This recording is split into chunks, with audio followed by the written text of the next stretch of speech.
हरे कृष्ण।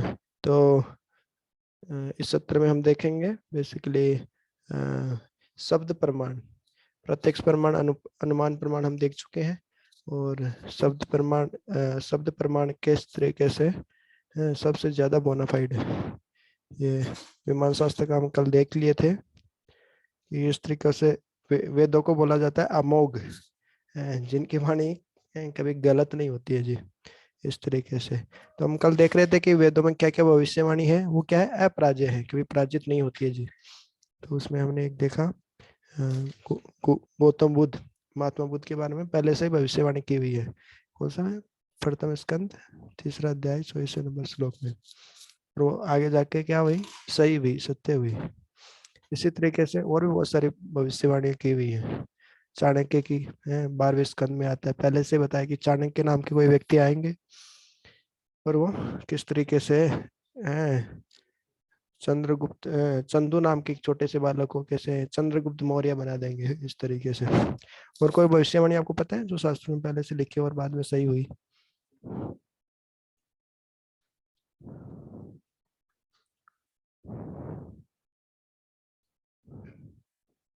नहीं पता? भविष्यवाणी तो नहीं, बट जैसे आउटडंग को पहले वो माना जाता था कि वो नहीं नहीं, अभी भविष्यवाणियों की बात बट अभी उस पे रिसर्च हुआ। हाँ, वो तो हम एक्चुअली देख चुके हैं, पहले देखा था हमने। लेकिन अभी खाली भविष्यवाणियों की बात कर रहे हैं, प्रिडिक्शंस पहले से कुछ बताया ऐसे शास्त्रों में।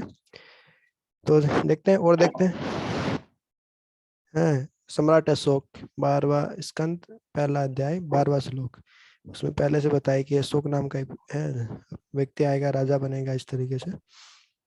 और कौन है, यहाँ तक कि ईसा मसीह आएगा, ये भी बताया है शास्त्रों में, देखो भविष्य पुराण में लिखा है। और ये अपने मोहम्मद पैगंबर आएंगे, ये भी लिखा है भविष्य पुराण में। भविष्य पुराण में भविष्य के बारे में ही भविष्यवाणी की हुई है ऐसा बहुत सारी। चैतन्य महाप्रभु के बारे में महाभारत में वर्णन है कि वो आएंगे।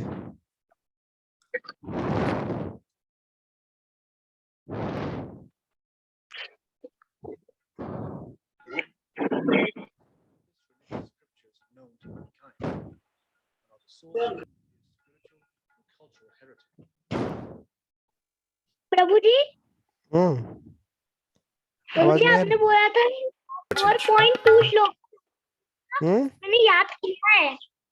क्या याद किया? आपने जो श्लोक बोला था, चलो सुना दो फिर। एवं परम्परा प्राप्तिम राजऋषयो विदु ते काले न महता योगो नष्टा परंतपा। हरे कृष्ण प्रभु जी। अर्थ भी बताइए।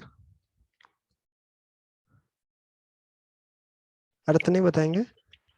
प्रभु जी इंग्लिश में। ठीक है, इंग्लिश में बताओ। Purport, it is clearly stated that the Bhagavad Gita was extensively meant for the saintly kind kings because they were to execute its purpose in ruling over the time, कालांतर में वो खत्म हो गया वो है। एवं परंपरा प्राप्तम एवं राजस्व विदु, तो इस तरीके से परंपरा में ये ज्ञान आता है जो वैदिक ज्ञान होता है राजस्वियों के माध्यम से। राजा भी होते थे, ऋषि भी होते थे। शायद काले नेह में था, लेकिन वो कालांतर में क्या हुआ, योगो नष्ट परंतप में वो ज्ञान नष्ट हो गया ऐसा। ओके, हम आगे देखते हैं। तो किस तरीके से वेदास को बोलता है अपौरुष से, कोई मनुष्य के द्वारा नहीं लिखे हुए जी, कोई साधारण मनुष्य के द्वारा, इसलिए अपौरुष से भी बोलते हैं। At first glance, the multifaceted culture of English में है तो मैं the स्किप कर देता Vedas हूँ।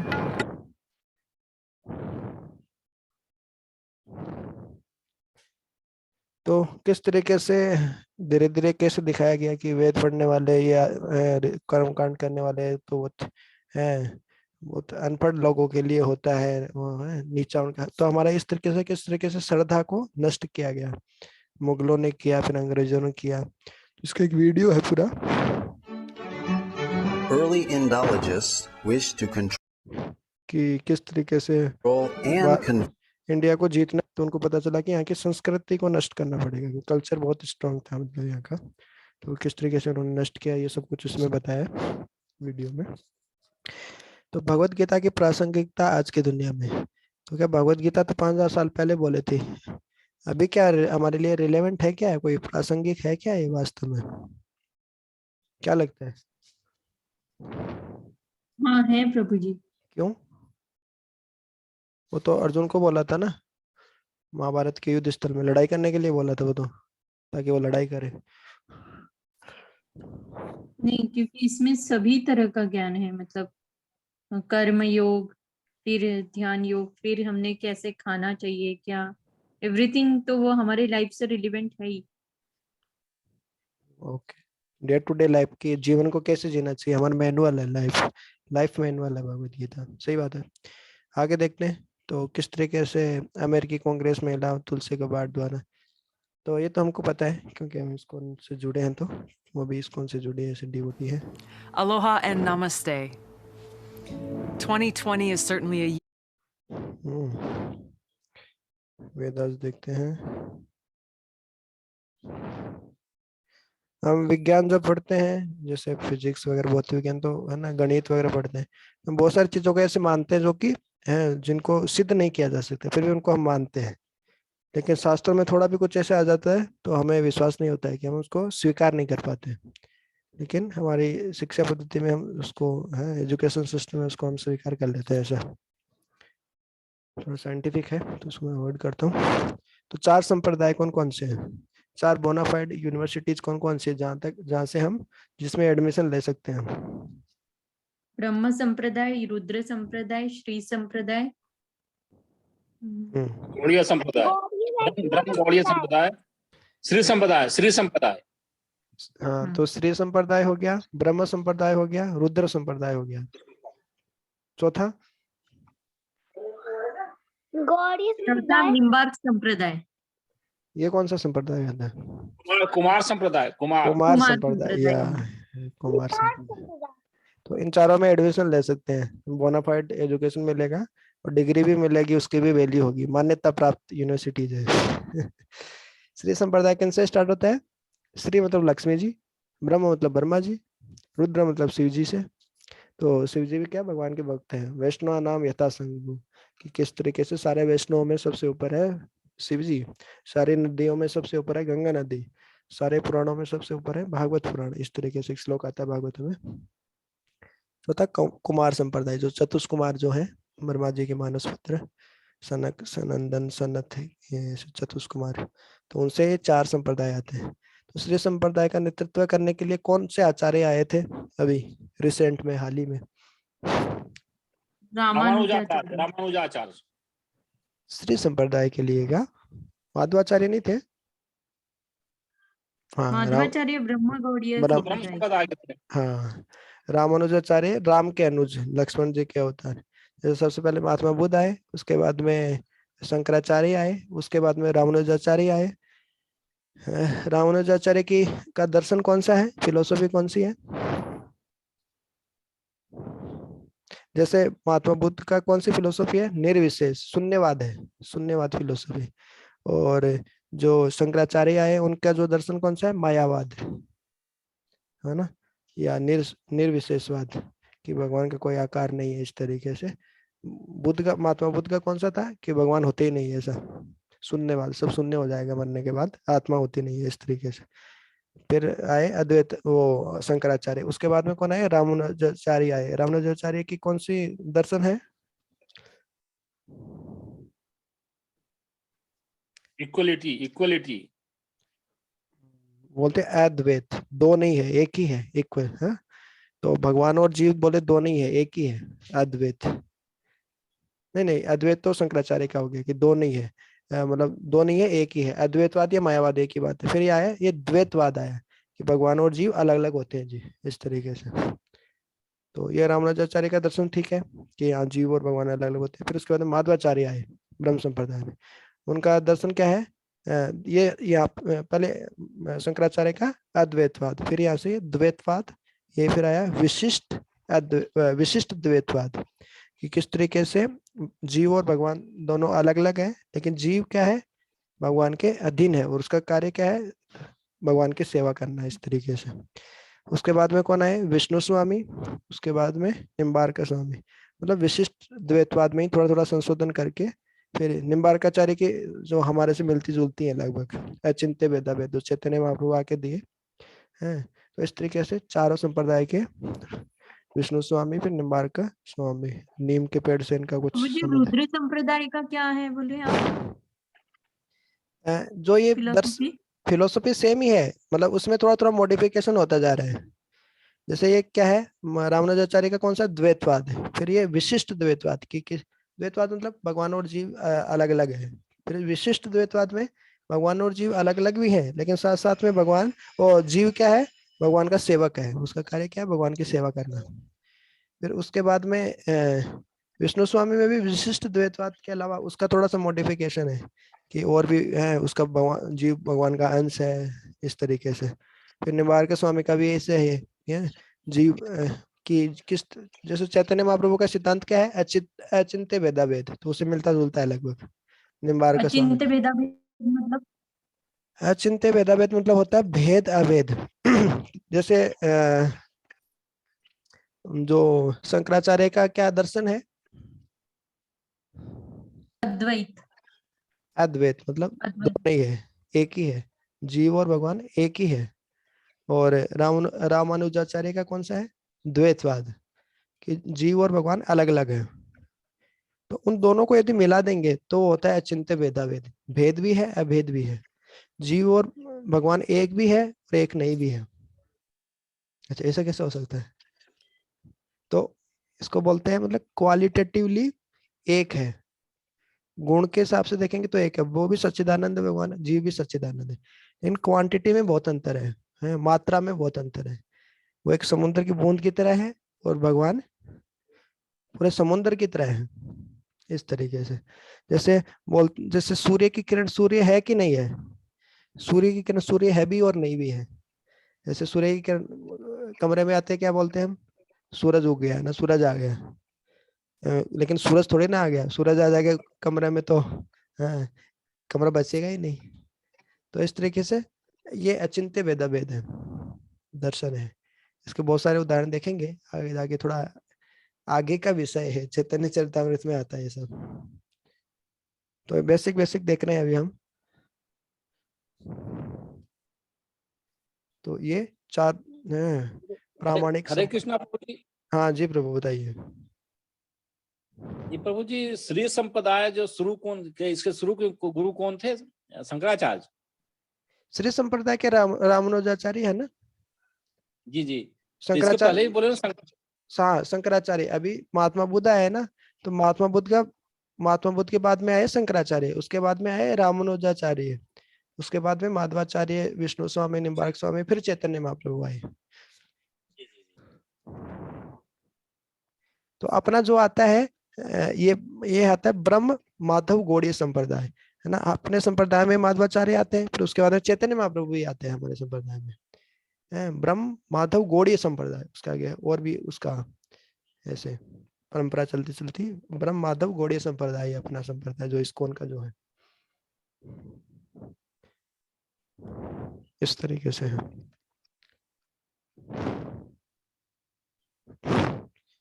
तो भागवतम का पहला श्लोक क्या है, तेने ब्रह्म हृदय ये आदि कव्य, किस तरीके से ब्रह्मा जी के हृदय में भगवान ने दिव्य ज्ञान को प्रकाशित किया।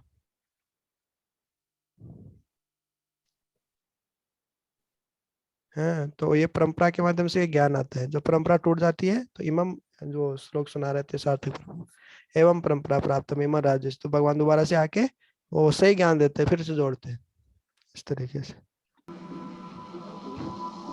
आवाज आ रही है? We haven't got to manufacture something. We simply repeat the words and the instruction. Prabha ji बता रहे हैं कि हमें कुछ खुद से कुछ भी नहीं बनाना है, हमें खाली जो गुरु से परंपरा में जो ज्ञान मिल रहा है उसी को दूसरों को बताना है। ब्रह्मा जी ने नारद को निर्देश दिया, नारद ने व्यासदेव को सिखाया, व्यासदेव ने माधवाचार्य को सिखाया, माधवाचार्य ने माधवेंद्रपुरी को, Madhavendra ईश्वरपुरी, और फिर ईश्वरपुरी, चैतन्य फिर महाप्रभु, ईश्वरपुरी के शिष्य चैतन्य then महाप्रभु, six फिर Goswami, 6 गोस्वामी आए, then फिर श्रीनिवासाचार्य आए, कविराज गोस्वामी आए, Goswami, Narottam Das Thakur, फिर नरोत्तम दास ठाकुर आए, विश्वनाथ चक्रवर्ती ठाकुर आए, फिर जगन्नाथ दास बाबू जी महाराज, भक्ति विनोद ठाकुर आए, Gaur Kishore Das गौर किशोर Babaji, दास बाबू जी महाराज आए, Bhakti फिर Siddhanta भक्ति सिद्धांत सरस्वती ठाकुर, फिर and then we are and then we मतलब प्रभुपाद जी खुद ही बोल रहे हैं कि अब not मैं, different. उसी ज्ञान का मतलब That is बता रहे हैं, कोई खुद से मैंने कोई ज्ञान बनाया नहीं है और उसका उसका कोई प्रचार नहीं कर रहे हैं। तो इसको बोलते हैं गुरु शिष्य परंपरा। प्रभुपाद जी ने इसमें पूरा बता दिया कि किस तरीके से ब्रह्मा जी ने नारद को दिया, नारद ने व्यासदेव को, फिर माधवाचार्य, माधवेंद्रपुरी, फिर जो अपनी गुरु शिष्य परंपरा देखते हैं, इस तरीके से ज्ञान नीचे आया।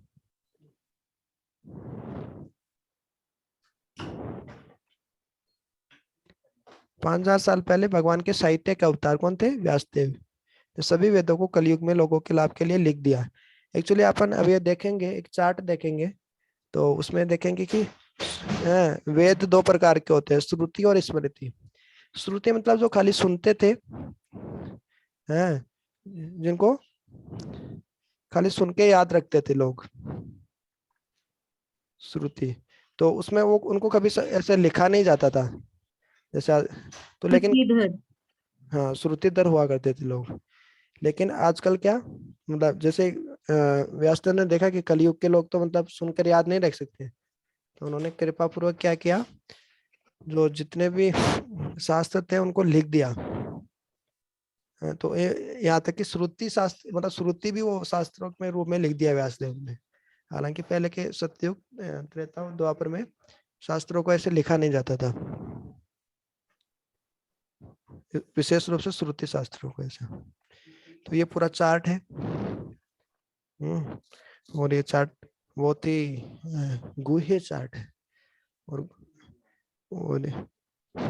अभी इसी में से एक क्वेश्चन पूछा था वासु घोष प्रभु जी ने मंदिर में सभी ब्रह्मचारियों से, क्लास में, मॉर्निंग क्लास में, सिंपल सा, लेकिन वो भी बता नहीं पाए थे ड्यूटीज ज्यादातर गिनती को 2-4 ड्यूटीज बता पाए थे ऐसा।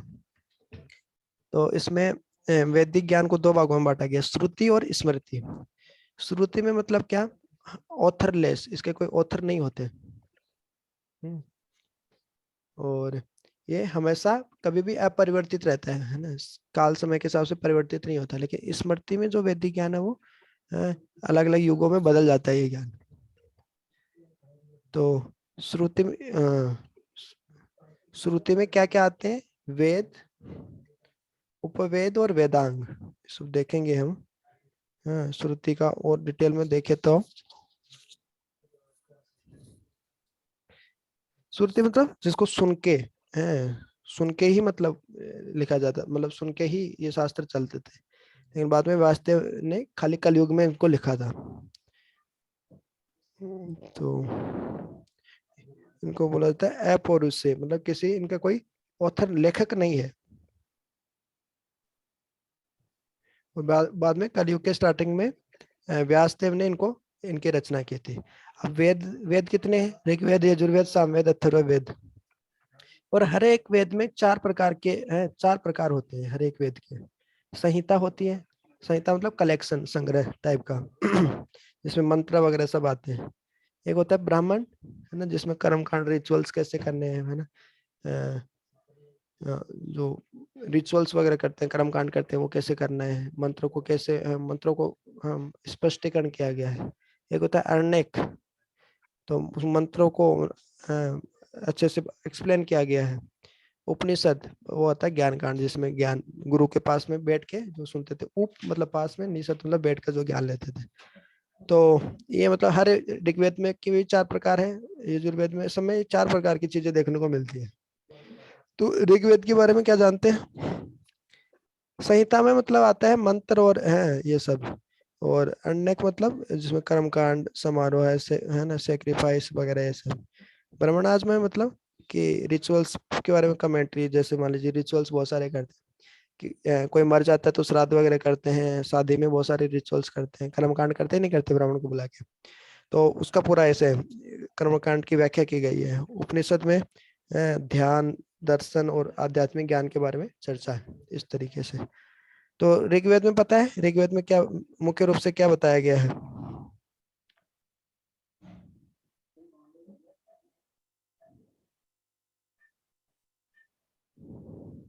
ऋग्वेद सबसे पहले तो एक्चुअली एक ही वेद था, उसके बाद में इनको 4 भागों में बांट दिया वेदों को, है ऋग्वेद, यजुर्वेद, सामवेद, अथर्ववेद में। तो इसमें बेसिकली ऋग्वेद में कर्मकांड, रिचुअल्स वगैरह ये सब आते हैं। यजुर्वेद में क्या आता है? हाँ, यज मतलब क्या होता है? पूजा करना, तो पूजा वगैरह कैसे की जाती है ये सब कुछ आता है, हाँ, यजुर्वेद में। सामवेद में क्या आता है? पता है किसी को सामवेद में क्या है? गीत। हाँ, संगीत। गीत, संगीत, सॉन्ग। अथर्ववेद में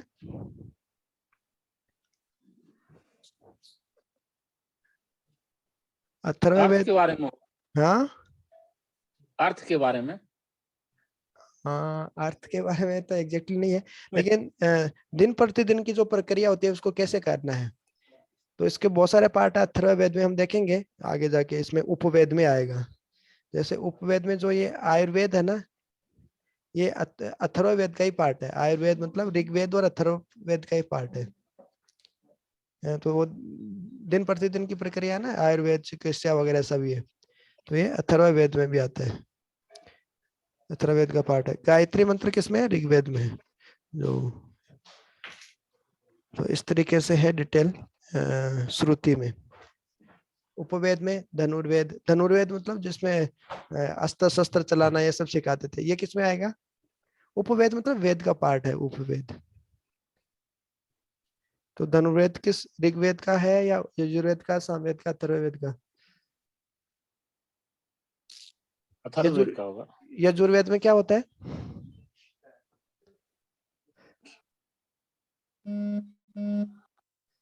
यजुर्वेद में क्या है? पूजा पाठ। यज्ञ, हाँ, पूजा पाठ करना। तो जो अस्त्र शस्त्र चलाना किस में आता है? यजुर्वेद का ही है ये। धनुर्वेद किसका है? यजुर्वेद का ही है। अच्छा, यजुर्वेद का कैसे हो सकता है? उसमें तो पूजा करना, इधर अस्त्र चला रहे हैं। नहीं, पहले के जो अस्त्र चलाते थे वो पूजा करके ही चलाते थे। जैसे ऐसे ध्यान करके, वायुदेव का ध्यान करके है, वायुवी अस्त्र चलाते थे, आग्नेय अस्त्र, अग्नि के अस्त्र चलाते थे, है भूमि अस्त्र चलाते थे, है ना, बारिश के जो बारिश करने वाले वो अस्त्र चलाते थे। तो इस तरीके से ये मतलब जो अस्त्र है वो भी किससे रिलेटेड है? पूजा पाठ से। ऐसे यजुर्वेद का हिस्सा है धनुर्वेद भी। तेरह वेदांग, वेद के अंग। हरे कृष्ण महामंत्र कौन से वेद में? उपनिषद में आता है ना, कलिसंतन उपनिषद में भी आता है। कलिसंत्र उपनिषद जो ये है, उपनिषद में है। उपनिषद तो बहुत सारे पार्ट है ना वेदों के, तो उसमें उपनिषद आते हैं, बहुत सारे उपनिषद है, 108 उपनिषद है ना, उसमें कलिसंत्र उपनिषद में भी है हरे कृष्ण महामंत्र के बारे में। ऐसे फिर वेदांग में ये होते हैं कल्प, शिक्षा, व्याकरण, निरुक्ति, छंद वगैरह ये सब। ज्योतिष, जो ज्योतिष हम वो सीखते हैं, एस्ट्रोलॉजी, एस्ट्रोनॉमी जो है, खगोल शास्त्र, ज्योतिष, ये सब। छंदों के बारे में मीटर्स, जैसे अलग अलग श्लोकों को अलग अलग तरीके से गाते हैं। निरुक्ति, व्याकरण, शिक्षा, कल्प, ये सब वेदांग के अंदर आता है। फिर स्मृति मतलब कि जो याद रह जाता है ऋषियों के द्वारा, वो अलग अलग युग में बदल जाते हैं। तो भगवत गीता किस में आएगा? श्रुति में आएगा कि स्मृति में आएगा? श्रुति। हाँ, क्योंकि गीता को क्या बोलते हैं? गीतोपनिषद बोलते हैं, तो इस तरीके से वो श्रुति में आता है। एक्चुअली भगवत गीता दोनों में आती है, श्रुति में भी और स्मृति में भी, क्योंकि भगवत गीता किसका पार्ट है? मतलब किस शास्त्र के बीच? महाभारत। और महाभारत क्या है? वेद है। महाभारत स्मृति है। महाभारत श्रुति कैसे हुआ? स्मृति ग्रंथ है, महाभारत है क्योंकि वो इतिहास। घटना हो चुकी है, इसलिए स्मृति ग्रंथ। अ, मतलब एक- एक्चुअल में हो चुकी है, उसका बखान है, हाँ, इसलिए महाभारत स्मृति ग्रंथ है। एक्चुअली महाभारत आता है इतिहास में, स्मृति के अंदर आता है इतिहास में। क्यों आता है? क्योंकि महाभारत के जो जैसे कौन थे? वेद व्यास, तो वो भी उसी महाभारत जब हुई थी, वो जो लिखने वाले हैं वो भी उसी समय के हैं। जैसे रामायण भी किस में आएगा, इतिहास में आएगा, क्योंकि वाल्मीकि भी कब के थे, रामायण में ही थे वो वाल्मीकि भी, इस तरीके से। तो इतिहास किस में आता है, स्मृति में आता है। उपनिषद किस में, श्रुति में। तो इतिहास मतलब महाभारत का हिस्सा है भगवत गीता, तो इस तरीके से देखे तो स्मृति में आ जाएगा। लेकिन श्रुति हमने देखा कि श्रुति में ज्यादातर क्या होता है, दर्शन के बारे में, फिलोसफी के बारे में है। तो एक तो हमने देखा श्रुति में तो सुन के जो परंपरा में चलते आ रहे हैं उसको श्रुति बोलते हैं। इसका कोई ऑथर नहीं होता, लेखक नहीं होता। खाली कलयुग में वेद व्यास ने लिख दिया, बाकी सत्ययुग द्वापर युग त्रेता युग में कोई लेखक नहीं है। स्मृति के लेखक होते हैं, है ना, लिखने वाले होते हैं। ये परमानेंट होता है, ये बदल जाता है अलग अलग युगों में। और एक और मुख्य अंतर क्या है श्रुति और स्मृति में, कि श्रुति में क्या है, फिलोसॉफी है, दर्शन है। जैसे भगवत गीता है, उसमें टोटल दर्शन है। और स्मृति में क्या होता है, स्टोरी होती है, कहानी होती है। महाभारत में क्या है, स्टोरी है ना, कहानी। जैसे किसी को लड़ाई करना बहुत अच्छा लगता है तो महाभारत देख सकते हैं, महाभारत में लड़ाई है। किसी को, जैसे मान लीजिए मार्केट में जाओ, आपको भगवत गीता सुनानी है। यदि आप मार्केट में जाओ और आपको भगवत गीता सुनानी है, तो आप बोलोगे चलो मैं भगवत गीता का ज्ञान देता हूँ, सब लोग आ जाइए, कोई नहीं आएगा। लेकिन आप थोड़ा लड़ाई कीजिए, दो लोगों के बीच में लड़ाई हो जाए, तो आसपास में भीड़ लग जाएगी लोगों की, है ना, फिर आप भगवत गीता ज्ञान दे दीजिए। तो ये सब भगवान की टेक्निक्स है। हाँ, जैसे फिर उसमें आता है कि जैसे द्रौपदी का चीरहरण हो रहा है, तो ऐसी बातें सबको अच्छी लगती है। हाँ, फिर क्या हुआ, चीरहरण हुआ, फिर क्या हुआ, फिर बोला कि उन्होंने दोनों हाथ उठा के अंत में पूरे भगवान गोविंद को शरणागत कर दिए। तो इस तरीके से लोगों का इंटरेस्ट आता है। तो स्टोरी रूप में है जो भागवतम है, पुराण है, या महाभारत जो है। तो ये सब स्टोरी के रूप में जो होता है उसको बोलते हैं स्मृति। जो फिलोसॉफी है वो है श्रुति।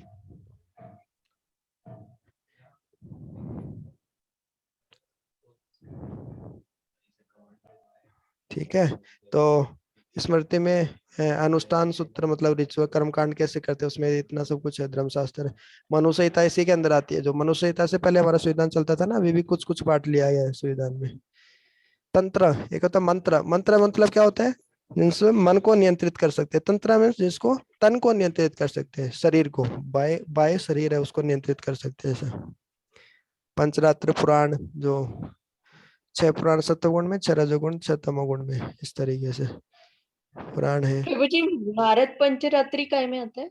हाँ, नारद पंचरात्र पंचरात्रि इसमें आएगा ना, पंचरात्र वैष्णव पद्धति। नारद पंचरात्रि विधि तो वैष्णव पद्धति है ना। तो इस तरीके से 60 दर्शन जो है ये वेदांत, मीमांसा, न्याय, वैश्विक, योग, सांख्य, तो ये सब स्मृति के अंदर आते हैं। ठीक है, इसको तो बहुत डिटेल में भी स्टडी कर सकते हैं, बोले 1 महीने तक स्टडी करते जाओ, लेकिन मोटा मोटा हमने देख लिया। कोई क्वेश्चन है? वेदांत क्या है प्रभु जी, वेदांत? हाँ, वेदांत सूत्र। जैसे पहले सबसे पहले जो वेद व्यास ने लिखा, तो वेद व्यास ने जो सबसे पहले क्या लिखा, वेद लिख दिया। फिर इतने सारे वेद बोले तो कलयुग के लोग पढ़ ही नहीं पाएंगे, इतने सारे वेद है। तो फिर उन्होंने वेदांत सूत्र लिखा। फिर बोले वेदांत सूत्र भी नहीं पढ़ पाएंगे लोग, तो फिर उन्होंने पुराण लिखे, पुराण 18 पुराण, जो 18 पुराण जो है, बोले तो पुराण भी नहीं पढ़ पाएंगे ऐसा है। तो उसके बाद में भागवत पुराण ऐसे अमल पुराण करके उसको लिखा है, इस तरीके से। तो वेदांत सूत्र ऐसे ही है, वेदों को सूत्र रूप में लिखा है वेदांत सूत्र। वेदों का जहाँ अंत हो जाता है, वो विदेश में एक बार पूछते हैं ना कि ऐसा कहाँ है जहाँ पे वेदों का अंत हो जाता है, बोले भक्ति वेदांत। आज किसी से ऐसे बात होती है क्लास में, तो जहाँ पे भक्ति पे आके वेदों का अंत होता है वास्तव में, उसको बोलते भक्ति वेदांत। स्वामी श्रील प्रभुपाद की जय। ठीक है, अभी शायद